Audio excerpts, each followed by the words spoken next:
Donc bonjour à tous et à toutes, il est midi 08. Donc je me trouve, je suis encore sur l'intervention sur un site et hier j'ai reçu un appel téléphonique pour mon ancienne voiture que j'ai cédée à la vente donc à un organisme qui m'a vendu la nouvelle voiture, qui m'a mis à disposition la nouvelle voiture, c'est une location. Et donc en fait, donc c'était aussi sur le même principe, la location avec option d'achat. Et donc la voiture a été cédée, donc j'en suis plus la propriétaire hier. Étonnamment, bon, je suis recontactée par un des organismes rattachés donc à cet ancien contrat qui m'indique hier c'était pour m'informer que j'avais trop versé pour auprès de leur établissement et qu'ils souhaitaient me faire un remboursement. Bon, ça c'est un point. Aujourd'hui j'ai un mail de demande de connexion ou quoi, alors qu'en fait je me suis pas connectée. Donc voilà. Bon. Et quand j'essaye là de me connecter, ils me disent que c'est impossible et je pense que c'est pas possible parce qu'ils ont dû supprimer mon numéro cliente qui n'existe techniquement plus. Nous ne pouvons réinitialiser peut-être n'avez-vous pas il faut saisir ici. Oui, je sais pourquoi. Ma date de naissance, j'ai mis 2022. Si j'étais née en 2022, dis donc, je serais pas là en train de parler. Donc en fait, ce que j'ai pas fait, c'est que il y a toujours des comptes numériques qui sont rattachés. Voilà. Lorsque, peu importe ce qu'on fait maintenant, il y a toujours un espace numérique qui permet de suivre et de communiquer avec l'organisme. Et je ne l'ai pas clôturé, cet espace numérique. Pardon. Donc là, si je vais me connecter, j'attends que une personne vienne, mais là il n'y a personne qui arrive. Je vais me connecter rapidement pour regarder ça. Mais bon, c'est l'articulé. Et il faut que j'envoie une lettre de relance également pour une facture non payée jusqu'à ce jour. Je me dis toujours que les clients apprécient quand le travail est bien réalisé comme ils le souhaitaient ou dans le cadre de ce qui a été convenu. Mais ça, c'est un élément qui semble passer un peu à la trappe, ou en tout cas, je trouve que ça manque de sérieux à ce niveau-là. Donc, pour moi, je ne considère pas que ce soit du harcèlement. Je considère que il y a un client, le client doit régler, sinon le client peut indiquer qu'il est en incapacité et puis décider d'arrêter le contrat. Mais dès lors où il y a un travail qui est fourni, ce travail doit être rémunéré.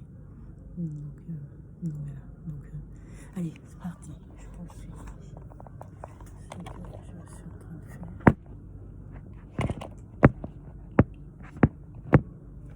Je fais la lettre de relance.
je suis arrivée 10 minutes en retard, donc je vais rattraper les 10 minutes. Je de retard.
Passer comme ça, mais on ne va pas procéder comme elle a procédé là.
Je vais vous montrer manger. Ouais, mais bon appétit. Hein. Ah, t'avais raison. Vous aviez un self ici? Vous avez on a un cafétéria, cafétéria, non. On a une salle où on peut manger notre camel. D'accord. Sinon, on a le self de Brandt, ou des accords où on peut accéder avec une prise en charge par l'entreprise. D'accord, ok. Ce qui fait des repas à 3-4 euros. D'accord, ok. C'est bien. C'est bien. Et avant, on payait les droits d'entrée. Du coup, on payait plus de droits d'entrée que de repas. D'accord. Avec le Covid, ça s'est arrêté. Puis là, avec Maëva, bah, elle a renégocié quelque chose de plus favorable. C'est bien parce que les gens y vont. Par contre, c'est dangereux pour eux. Pourquoi? On passe sous le pont. Ah, il faut marcher? Oui, marcher. Alors, longer la route de la Boèche. D'accord. Passer sous le pont où c'est une seule voie de circulation. Ouais, il n'y en a pas beaucoup qui le font en hiver, je pense. Hein. Ah si, Ah, si, d'accord. Si. Et puis, bah, il y a une voie de circulation, alors les voitures, ça cogne. Et puis, les voitures, ça, il y a des accidents? Oui, il y a des accidents. Moi, je passe là tous les matins. Genre, il y a une priorité à droite juste avant, ils ne la respectent pas. Ils arrivent dessus très vite alors que c'est une épingle à cheveux en même temps. Donc, non, ça s'appelle le pont des assassins. Ça porte bien son nom. Ah, d'accord. Ça porte bien son nom. Oui. Bonjour. Alors ça m'a fait beaucoup de bien, je vous ce matin. C'est beaucoup de bien, pour l'instant j'ai plus de douleur. Mais Ça attend 2 heures ou on moi je serais pour attendre un petit peu. Hier quand même ça chauffait. Ah bah oui, oui, oui. Ouais, Il y a des gens à qui une petite chaleur. ça parce que c'est ce qui met sur la D'accord.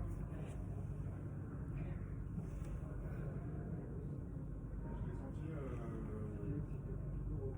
Non, parce que c'est progressif. Mais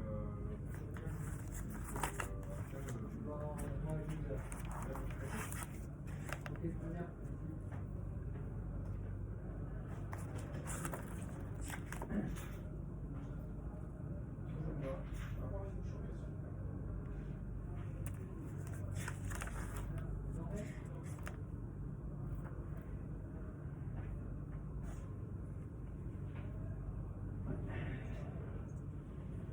sont les vacances, ils en ont besoin. Là, ils attendent vraiment les vacances. Ouais, bah, partir un petit peu. Mais ici, vous fermez pas totalement. Non, pas totalement, parce qu'on a exceptionnellement, il faut qu'on refasse les inventaires. D'accord. Donc il y a des volontaires qui viennent travailler 3 jours, il y a des travaux. Donc il y aura toujours quelques personnes dans l'entreprise. D'accord, ok. Mais moi, la production en elle-même, elle arrête. D'accord. C'est toujours une période où il y a la semaine de Noël et puis une semaine en mars-avril pour faire des travaux. D'accord. Parce que faire des travaux quand on est en pleine prod, c'est compliqué. Ouais. Donc là, c'est l'installation de nouvelles lignes, le déplacement de machines, travailler sur les infrastructures. D'accord. Donc là, quand il y a des gros travaux comme ça, oui, une semaine qui est prévue tous les ans. Ok. Donc, tout est concentré, entreprise extérieure. Mais j'ai été là une fois, ils avaient fait commencer un vendredi. C'était prévu pour un week-end, un vendredi, samedi, dimanche. Le vendredi, je ne pas travailler. Pour voir le nombre de personnes qu'il y avait là pour faire les travaux. Les entreprises extérieures, elles passaient pour autant de monde que. Mais c'était que des travaux. Et le lundi, on revient. Oh, ça a changé. Oui, c'est bien organisé. D'accord. Ouais, alors là, c'est la semaine entre Noël et le 1er novembre, c'est du congé. Et la semaine qu'on a au Pâques, c'est des jours de flexibilité, donc des jours qui sont non travaillés payés, mais qu'ils récupéreront plus tard en faisant les samedis. D'accord. C'est ce qui fait qu'on a une activité saisonnière, normalement. Cette année, l'activité saisonnière. Bah, elle a toujours été à haut niveau cette année, c'est ça? Même s'il y avait moins d'heures travaillées pour chaque salarié à la saison basse, on leur a demandé de faire des heures sup pour les volontaires. Et puis, bon, on avait tellement d'intérimaires qu'on n'a pas vu la différence. Les horaires sont plus courts à la journée, mais ayant plus de monde, au total, les heures travaillées sont toujours les mêmes. Non, c'est vraiment une année particulière. Mais déjà, l'année dernière, on l'avait senti venir. Et cette année, et puis l'année prochaine, les événements sont encore pareils. L'équipe de nuit, moi, quand je viens voir les jours de nuit, les autres années, j'ai eu 2 lignes de montage qui fonctionnent, un gars de l'atelier qui fait un peu de l'avance avec un collègue, et puis c'est tout. Cette année, j'ai 3-4 lignes de montage, l'atelier fonctionne, la peinture fonctionne, le magasin est là. D'accord. Ah oui, c'est du monde. Donc, ça va être comme ça tout le temps. Pas le choix. Ok. Autant que c'est sur cette pente-là, plutôt que Brandt qui. Ah, Brandt, ça a les demandes. Il y a plein de gens qui arrivent de Brandt et qui sont retraités ici. Ça s'appelle chômage partiel sur la brèche, quoi. D'accord. Ils n'arrivent pas à redresser l'entreprise, ça n'a pas retrouvé le rythme que ça avait. Ah oui, parce que c'était une grande marque. C'est toujours une grande marque. Hein. Une grosse boîte, hein. Ils sont 800 dedans. Ça baisse. Ça baisse, moi j'en ai plein qui viennent de chez toi. Ouais. Bon, à la prochaine fois. On se revoit pas avant les fêtes. Ben non, puisque moi je reviens dans 2 semaines et je crois même que Sabine m'avait dit qu'il y avait une fermeture ou que il y avait une fermeture. En fait, donc a priori je te vois pas là, toi. C'est à janvier en fait. Parce que là, les 16 et oui, elle m'avait dit que le 30 non. Ok. Le 30 non. Donc en fait, ça serait. Dans cette logique-là, ça serait au 13 même. Oui, ça me paraît étonnant, mais ça remonterait. Il faut que je lui envoie un planning et puis qu'on se coordonne. Bon, passe de bonne fête. Ouais, bah, de toute façon, tu as mon adresse mail quand même, hein, donc tu peux m'envoyer un mail pour s'il y a des situations. Oui, j'ai pas t'inquiéter pas. J'ai fait mon petit dossier, assistante sociale et tout. D'accord, ok. Pour pas que ce soit noyé dans tous les mails. Voilà. Non, parce que sinon. Non, si j'ai une situation critique, je vois une situation Mais n'attends critique. pas la situation critique. Pourquoi critique? Non, Ça non, peut c'est pas être. parce que les gens, quand ils m'en parlent, moi, si c'est pas au cours, si je détecte pas de problème lors d'une visite médicale et qu'ils viennent m'en parler, en général, quand ils viennent me parler, c'est toujours que ça va vraiment plus. D'accord. Ok. Parce que c'est pas mon métier. Et ils viennent m'en parler parce que psychologiquement, c'est dur. D'accord. Et c'est là que donc je fais appel à des services dans ce cas-là parce que l'urgence. D'accord. Bon. Des fois, quand j'ai des personnes des fois qui ont quelques soucis, je leur dis, tu sais, tu as des services d'une assistante sociale sur place qui peut t'aider. Oh non, je pas pour l'instant. Mais tu peux aller à